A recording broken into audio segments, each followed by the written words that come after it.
Alors aujourd'hui, on se penche sur Dorf Romantique, Light le gage. Dans l'article qu'on a préparé, il y avait vraiment une question centrale qui revenait. Est-ce que c'est une simple version de voyage, un gadget, ou est-ce qu'on est face à une vraie réussite? Oui, la question se posait vraiment. C'est quand même la quatrième version du jeu en à peine 3 ans. Donc on était en droit de se demander si c'était une surexploitation de la licence ou une nouveauté qui avait un vrai intérêt. Exactement. Bon, pour poser les bases, on est sur le même cœur de jeu, hein. On place des tuiles en coopération pour faire le plus beau paysage possible. Sauf que là, tout est miniaturisé. D'ailleurs, la petite boîte aimantée, c'est un détail, mais c'est tellement pratique. Ah, mais c'est plus qu'un détail pour moi, ça montre que la conception des jeux de voyage a vraiment mûri. On pense à toute l'expérience. Mais là où le jeu devient vraiment, vraiment intéressant, c'est sur une mécanique précise. Ah oui, la mécanique principale. Il faut rappeler que dans le jeu de base, on débloque les choses très progressivement. C'était une progression assez lente en fait. C'est ça. Et Light le Gauge, il jette tout ça par la fenêtre. Fini l'attente. Là, on a tout un paquet de tuiles spéciales qui sont disponibles dès le début. Et à chaque partie, on en tire juste quelques-unes au hasard. Et ça change tout. Ah oui, ça change absolument tout. Ça veut dire que chaque partie est renouvelée, imprévisible, l'intérêt est immédiat, tu vois. C'est le point qui m'a vraiment conquis. Dans les autres points forts qu'on avait listés, il y a aussi ce petit côté campagne. L'enveloppe mystère qu'on ouvre à 180 points.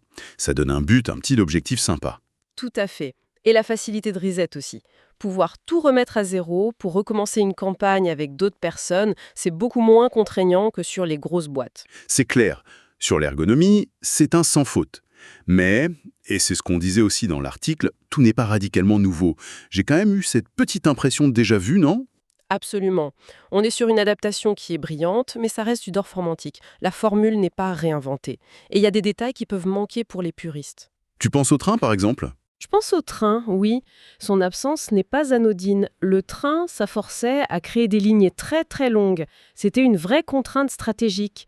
Sans lui, le jeu est un peu plus serein, peut-être un peu moins tendu. Et il y a aussi la taille des tuiles. Ah, les petites tuiles. J'avoue que moi, j'ai trouvé ça un peu délicat à manipuler par moment. Ah oui, moi ça ne m'a pas tant dérangé, tu vois. J'ai trouvé que ça forçait à être plus délicat dans ses gestes et ça collait bien à l'ambiance zen du jeu en fait. C'est pas faux. Bon, alors, au final, si on fait le bilan, à qui s'adresse ce jeu? Pour les nouveaux venus, on est d'accord, c'est sans doute le meilleur point d'entrée. Ah oui, clairement. C'est simple, c'est immédiat, moins intimidant. Pour ceux qui voyagent, c'est une évidence. Mais pour la personne qui a déjà toutes les autres boîtes et qui cherche une expérience très différente. Ben, ce n'est peut-être pas indispensable. C'est vraiment une question de profil. Malgré ça, notre verdict était clair. Dans ce qu'ils cherchent à faire, c'est une réussite totale. Un 5 sur 5, c'est ce qu'on a mis. Oui, un 5 sur 5 mérité. On l'a qualifié de compagnon de voyage addictif. C'est la preuve que la formule, même réduite, est juste incroyablement solide. Tout à fait. Et si on prend un peu de recul, ce jeu, c'est un cas d'école assez fascinant. Il montre qu'une adaptation réussie, ça ne tient pas forcément à une refonte complète. Parfois, un ou deux changements vraiment intelligents suffisent à justifier une nouvelle version. Et ça soulève une question super intéressante pour le monde du jeu.